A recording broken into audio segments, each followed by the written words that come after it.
নমস্কার। আমাদের পরম পূজনীয় প্রধানমন্ত্রী শ্রী শ্রী নরেন্দ্র মোদীজি বাংলায় এসেছিলেন আরেকবার গতকাল। এবার আবার সিঁদুর নিয়ে গরম গরম কথা বলেছেন, কারণ সিঁদুরের মরশুম চলছে এখন। তিনি আগেই বলেছেন যে তার শরীরে নাকি রক্ত নেই, গরম সিঁদুর বইছে। সেটা বলার পর থেকেই সিঁদুর নিয়ে এখন অল আউট চলছে।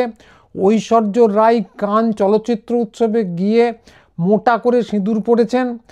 তারপর দেখলাম যে মেজর ময়ূখ রঞ্জনও সিঁদুর লাগিয়ে ঘুরছেন। ঐশ্বর্য রায় প্রথমবার পড়েছেন কিনা বলতে পারবো না, তবে ময়ূখ মনে হয় প্রথমবারই সিঁদুর লাগালেন।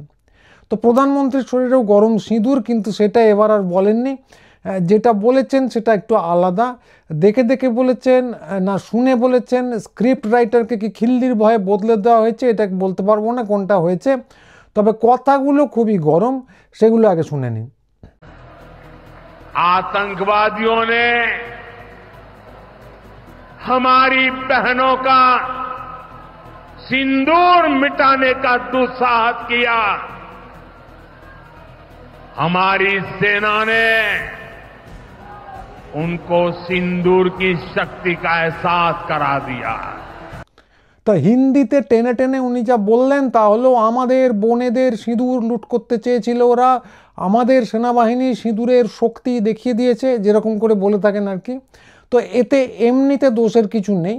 সব জায়গায় হিন্দুত্বকে টেনে আনা যদি দোষের না হয় অবশ্য, কিন্তু ওইটা আমরা ধরি না।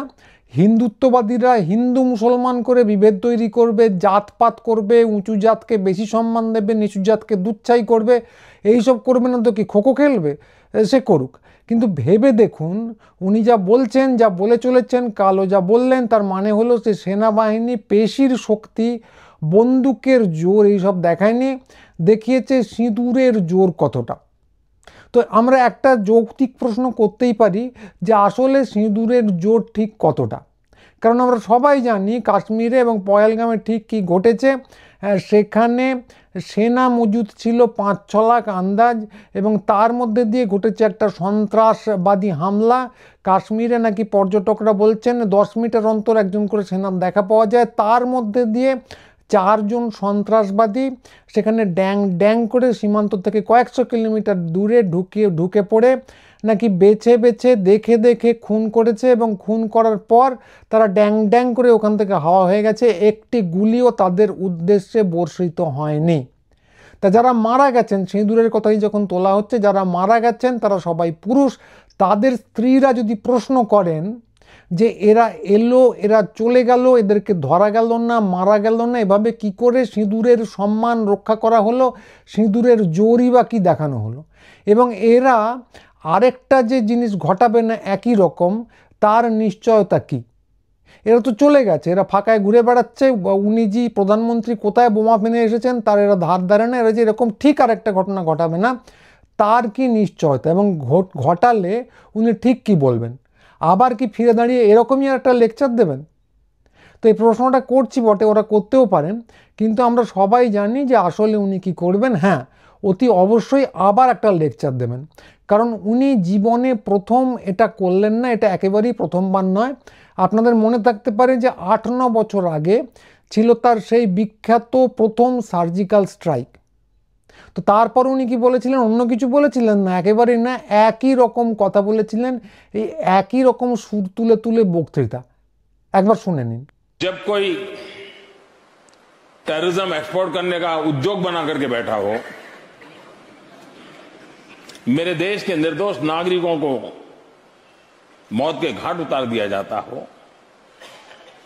युद्ध लड़ने की ताकत नहीं है, पीठ पर वार करने के प्रयास होते हो,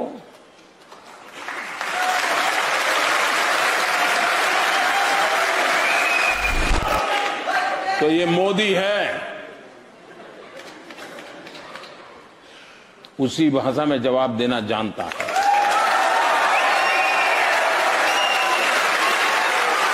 हमारे जवानों को टेंट में सोए हुए थे रात को, कुछ बुद्धि लाकर के उनको मौत के घाट उतार दे। आप में से कोई चाहेगा मैं चुप रहूं? क्या उनको ईंट का जवाब पत्थर से देना चाहिए कि नहीं देना चाहिए? और इसलिए सर्जिकल स्ट्राइक किया और मुझे मेरी सेना पे गर्व है, मेरे जवानों पे गर्व है। কি কথা না মোদি হ্যায়, তো দুটো বক্তৃতার সুর মিলিয়ে দেখুন, একেবারেই মনে হবে না 7-8 বছর পর পর, মনে হবে একদম পরের দিনের কথা। आतंकवादियों ने हमारी बहनों का सिंदूर मिटाने का दुस्साहस किया। हमारे जवानों को टेंट में सोए हुए थे रात को, कुछ बुद्धि लाकर के उनको मौत के घाट उतार दे। हमारी सेना ने उनको सिंदूर की शक्ति का एहसास करा दिया और इसलिए सर्जिकल स्ट्राइक किया और मुझे मेरी सेना पे गर्व है, मेरे जवानों पे गर्व है। তো এই দুটো একদম একই রকম কথা, একই সুর, একই বক্তব্য। মোদি হ্যায়, আমরা দেখিয়ে দিয়েছি কি করলাম, হিন্দিতে মানে মেরে ফেললাম, কেটে ফেললাম, এমন জিনিস করেছি ভূভারতে আর হবে না। তো মোদ্দা কথাটা আমরা জানি যে এই একটা করে ঘটনা ঘটবে এবং ট্র্যাক রেকর্ড যা দেখাচ্ছে যে উনি একই রকম গরম বক্তৃতা দেবেন, আবার একটা ঘটনা ঘটবে, আবার গরম বক্তৃতা দেবেন, সেটাকে নির্বাচনে ইস্যু করবেন, প্রচার করবেন এবং এটা চলতেই থাকবে। এটা সব পক্ষেরই সুবিধে, সন্ত্রাসবাদীরা মেরে যাবে, তাদেরও কোনো অসুবিধা নেই, ওনার নির্বাচনে জিততেও কোনো অসুবিধা নেই। কারণ এইটা তো এই দুবারই ঘটলো তা কিন্তু নয়। আপনাদের মনে থাকতে পারে, বারবার বিভিন্ন বক্তৃতা দেখাবো না, কিন্তু আপনাদের মনে থাকতে পারে যে এরপর পুলওয়ামার ঘটনা ঘটেছিল, সেখানেও সে একই ব্যাপার যা হয়েছিল আমরা সবাই জানি, যে বিভিন্ন সার্জিক্যাল স্ট্রাইকে কয়েকটি পাইন গাছ এবং একটি কাক মারা গিয়েছিল। কোনোটায় প্রধানমন্ত্রী ইমরান খান পাকিস্তানে তিনি সৌজন্যবশত একজন পাইলটকে ফেরত দিয়েছিলেন। আর মোদিজি কী করেছিলেন, গরম গরম বক্তৃতা, একই টোনে একই সুরে, ঘটনাগুলো কিছু আটকায়নি, তারপর আরও একটা ঘটেছে। তো এইটাকে, এই যে বারবার ঘটে চলা এবং তারপর কি করে দিয়েছি বলা, এটাকে কি বলে আমরা জানি। পুরাকালে পরশুরাম নাকি 17 বার পৃথিবীকে নিষ্ক্ষত্রিয় করেছিলেন, আর এখন মোদিজি যা দাবি করেন তিনি 17 বার না হলেও অন্তত 5-6 তো সন্ত্রাসবাদীহীন করেই দিয়েছেন পৃথিবীকে, ভারতবর্ষকে। তো এইটাকে কি বলে আগেই বললাম, আমরা জানি। আমাদের আরেকজন শ্রদ্ধেয় প্রাতঃস্মরণীয় ব্যক্তি শ্রী অমিত শাহ ব্যাপারটা শিখিয়ে দিয়েছেন যে এটাকে এক কথায় বলা হয় জুমলা। তো আমি যে শুধু সন্ত্রাসবাদ নিয়ে ঘটনাগুলো বলছি শুধু তো তাই নয়, এরকম আরও আছে। আরও একটা সার্জিক্যাল স্ট্রাইক ঘটিয়েছিলেন আমাদের প্রিয় প্রধানমন্ত্রী, যার নাম হচ্ছে নোটবন্দি। সেও একই রকম ব্যাপার। হ্যাঁ, সার্জিক্যাল স্ট্রাইক আমি বলছি না, নরেন্দ্র মোদীর নিজস্ব পেজে যে ভিডিও আছে সেখানেই বলা আছে, নিন দেখে নিন। हर सामान्य नागरिक भ्रष्टाचार, काला धन, जाली नोट के खिलाफ इस महायज्ञ में, इस लड़ाई में अपना योगदान दे सकते। देश की अर्थव्यवस्था की अप्रत्याशी सफाई। सरकार ने शेल कंपनियों पर सर्जिकल स्ट्राइक करके 2.24 लाख कंपनियों को रद्द किया। তো শুধু সার্জিক্যাল স্ট্রাইকেই কিন্তু শেষ না, এরপর গদি মিডিয়ায় কি বলা হয়েছিল দেখুন। काले धन पर रोक के लिए लाए जा रहे 2000 रुपए के करेंसी नोट को बनाने के लिए state of the art nano technology का इस्तेमाल होगा। ये एक नई बात होगी। 2000 रुपए के हर एक नोट पर एनजीसी यानी नैनो जीपीएस चिप लगा हुआ होगा। और अब हम आपको ये भी बताएंगे कि एनजीसी तकनीक कैसे काम करती है। एनजीसी के काम करने के लिए किसी पावर सोर्स की जरूरत नहीं पड़ती। ये सिग्नल रिफ्लेक्टर की तरह काम करता है। जब कोई सैटेलाइट लोकेशन की जानकारी लेने के लिए सिग्नल देता है, एनजीसी लोकेशन से इस सिग्नल को रिफ्लेक्ट कर देता है। इससे लोकेशन का सही अंदाजा मिल जाता है और सैटेलाइट को करेंसी के सीरियल नंबर की भी जानकारी मिल जाती है। यानी ऐसी करेंसी जिसमें एनजीसी लगा होता है उसकी लोकेशन को ट्रैक किया जा सकता है।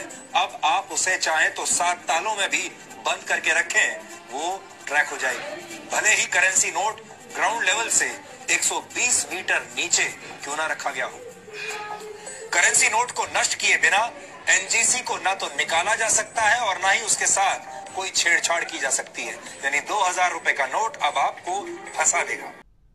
হাসবেন না, যদিও ব্যাপারটা হাসিরই, কিন্তু কি কি বলেছে একবার ভেবে দেখুন, যে একদম চিপ বসিয়ে দেওয়া হচ্ছিল নোটে, স্যাটেলাইট দিয়ে ট্র্যাক করা হচ্ছিল, এমনই সেই ট্র্যাকিংয়ের ব্যবস্থা যে মাটির নিচে পুঁতে ফেললেও কিন্তু একদম রেহাই ছিল না। হাসি পাচ্ছে, আমিও হেসে ফেলছি, কিন্তু হাসবেন না, কি দুর্ভোগ পোয়াতে হয়েছে একবার মনে করে দেখুন। লম্বা লাইন, দিনের পর দিন দুর্ভোগ পোয়ানো, জিনিসপত্র কেনার অসুবিধে, এবং একই সঙ্গে যে অনলাইন বিজনেসগুলো, অনলাইন ট্রানজাকশানের যে বিজনেস, সেগুলো সরকারের তরফ থেকে পুশ করা হয়েছে যাতে করে সেই বেসরকারি সংস্থাগুলো লাভ হয়। তো এই নতুন কিছু নয়, ওনাকে বেচুবাবু অনেকেই বলে থাকেন এবং সেটা আজকের ইস্যু নয়। কিন্তু কথা হচ্ছে যে ওই নোটবন্দি করে তাহলে কি হলো? খুব সহজ ব্যাপার, হয়েছে অষ্টডিম্ব। ঠিক যেভাবে বাকি সমস্ত ঘটনাগুলো নিয়ে সন্ত্রাসবাদ দমন করে দিচ্ছি বলে নানা জিনিস ঘটানো হয়েছে, সেই সার্জিক্যাল স্ট্রাইক থেকে শুরু করে 370 জারি করে দেওয়া পর্যন্ত, এবং এখনকার এই যে তর্জন গর্জন যা ট্রাম্পের অঙ্গুলি নির্দেশে থেমে গেছে, তো সব কটারই ফলাফল এক, অষ্টডিম্ব। তো আমাদের যে মোদিজির যে ট্র্যাক রেকর্ড, সেটা খুব পরিষ্কার হলো যে এই অশ্বডিম্ব প্রসব করে চলা।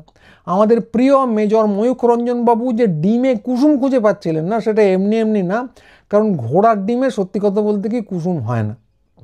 আর উনি আমাদের ময়ূখ রঞ্জনের শ্রদ্ধেয় প্রাতঃস্মরণীয় উনি দশকের পর দশক ধরে সার্জিক্যাল স্ট্রাইক, উগ্রপন্থা দমন এইসবের নাম করে এই ঘোড়ার ডিমই প্রসব করে যাচ্ছেন।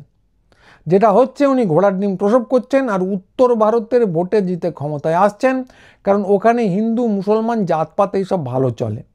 তো মূলত গোবলয়ের ভোটে উনি জেতেন, বাংলায় মুখ থুবড়ে পড়েছেন এবং পড়বেন।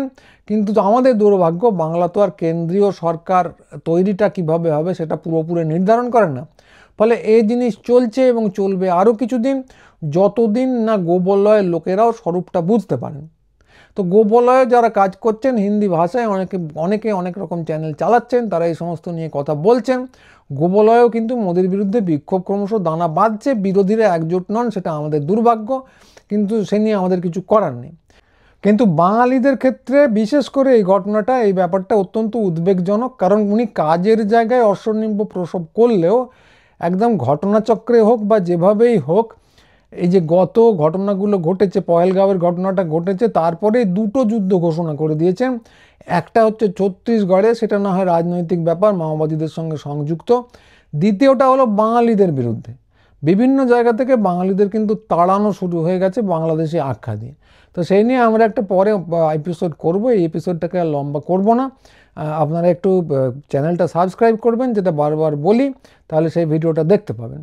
তো আজকের বক্তব্য এইটুকুই।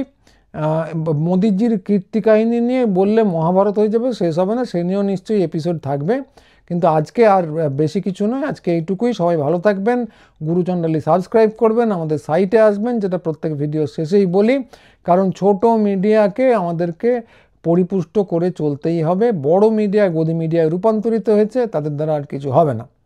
তো আজকে এইটুকুই, সবাইকে নমস্কার।